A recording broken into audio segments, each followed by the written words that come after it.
you have to find out the differential head. அந்த வேலையை நான் பண்ண நான் கண்டுபிடிக்கணும். ஸோ அதுக்கு என்ன பண்ண போகிறேன், I'm going to use the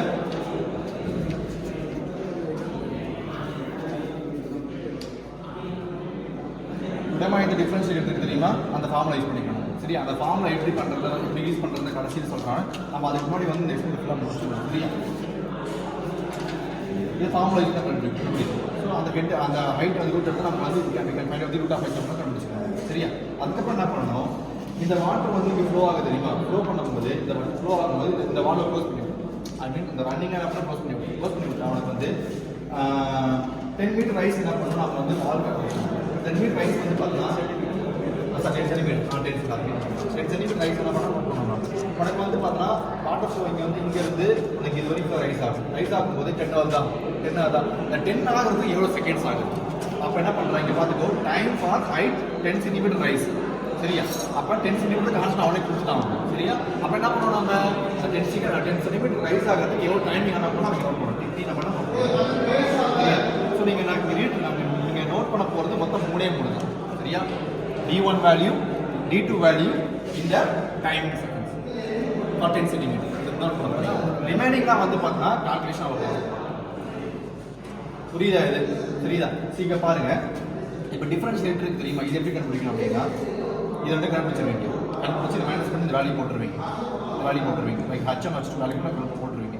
அதுக்கப்புறம் என்ன பண்ணணும் அப்படின்னா you have to find out the difference rate. Okay, அதை எப்படி கண்டுபிடிக்கணும் அப்படின்னா we have formula. So formula h is equal to x into bracket sm minus s1 divided by s1 இருக்கா, formula இருக்கா. சரி, உனக்கு இங்கே பார்த்துக்கோ, நம்ம h தான் கண்டுபிடிக்கணும். xனா என்ன, difference between 2 limbs in the calculate from the h and h2. அதான் டிஃபரன்ஸ்னா மேக்ஸிமம் தான் மினிமம் கணக்கிடணும். நீங்க என்ன சார் h1 கம்மியா இருக்கு அப்படி பண்ணணும். நான் மேக்ஸிமம் மினிமம் கண்டுபிடிச்சிருக்கேன். சரியா, ஸோ எக்ஸ் கண்டுபிடிச்சு நமக்கு இருக்கா, இங்கே கண்டுபிடிச்சு வச்சிருக்கோமா. ஸோ நம்ம எக்ஸ் நமக்கு தெரியும். அதுக்கப்புறம் எஸ்எம் மைனஸ் எஸ்எம் வந்து ஸ்பெசிஃபிக் கிராவிட்டி ஆஃப் நமக்கு நோன் வேல்யூ 13.6 அது நோன் வேல்யூ காமன் கான்ஸ்டன்ட். அதுக்கப்புறம் ஸ்பெசிஃபிக் கிராவிட்டி ஆஃப் வாட்டர் அது நோன் வேல்யூ ஈக்குவல் டு 1. அப்போ 13.6 நமக்கு தெரியும், 1 தெரியும், அது எஸ்எம் S1 தெரியும்.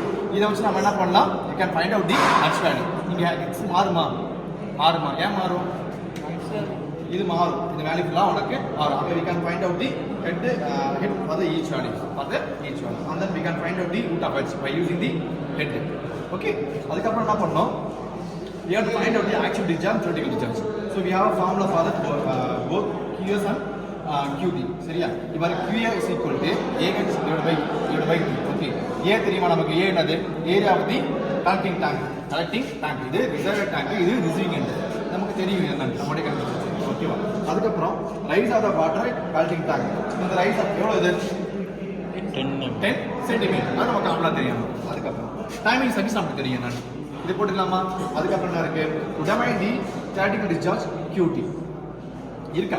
இப்போ என்ன பண்ணுவோம், QT is equal to A1 into A2 root of 2GH divided by bracketல root of A1 square minus A2 square. Okay, area of the inlet அவன் கண்டுபிடிச்சு வச்சிருக்கோம் முன்னாடி, இங்கே இருக்கு.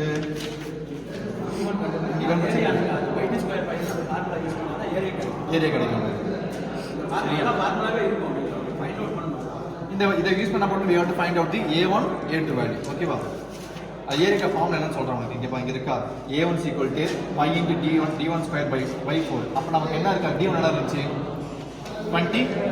25 இருந்துச்சு. அப்ப pi into 25 into 10 power minus 2 divided by 4 எடுத்தா you can find out the A1. Likewise we got to find out the A2 pi by D4 into D2 square என்னது 16. அப்ப pi into 16 into power minus 3 divided by 4 போட்டீங்கன்னா you can find out the A2 value.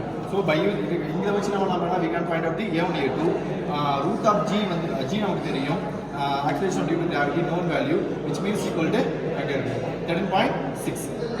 So 9.8 okay 9.8 ஆமாம். அடுத்து வந்து பார்த்தா difference எது வந்து பார்த்தா இது நோர் வேல்யூ வந்து இங்கே இருக்கு, இந்த வேல்யூ போட்டுருக்கோம்.